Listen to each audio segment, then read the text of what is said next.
Hi, I'm Stephen S. Tonight, director of Pacific Rim Uprising. Alright, so here we are in Sydney, where we have the introduction of Obsidian Fury.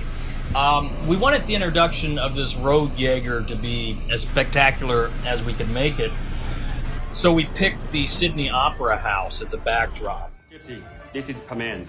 Be advised, we have a rogue Jaeger.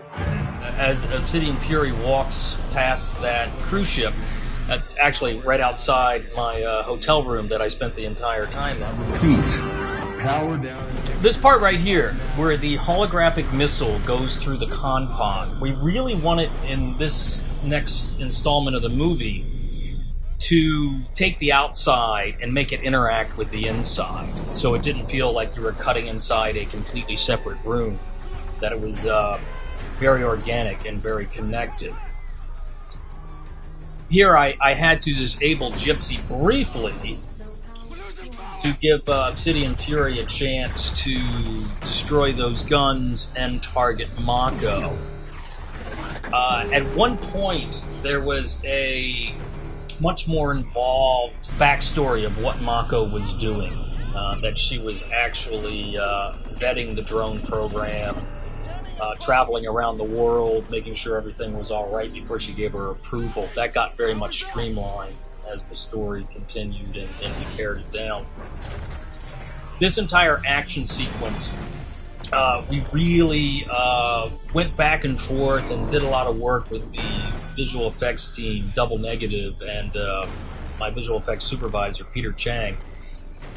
In this exchange right here, this first exchange is something DNEG pitched, and I thought it was fantastic. DNEG also pitched this chest cannon that Obsidian Fury uses, which I thought was a very, very cool idea.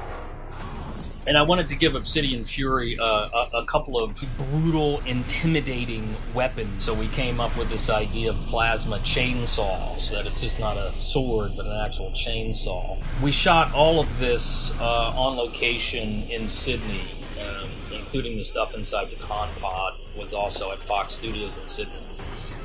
This idea right here of slicing a building in half with a chainsaw was actually Mary Parent's idea, the producer.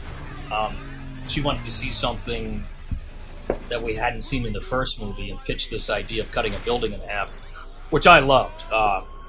It was not a cheap bit, so it was great that it actually came from a producer. Mako's helicopter getting hit was something I had pitched from the beginning. Gypsy's gravity sling was another weapon that we wanted all the Jaegers to have a Y button, a special ability, and we wanted to give Gypsy a really cool upgrade, so we came up with this idea of a gravity sling.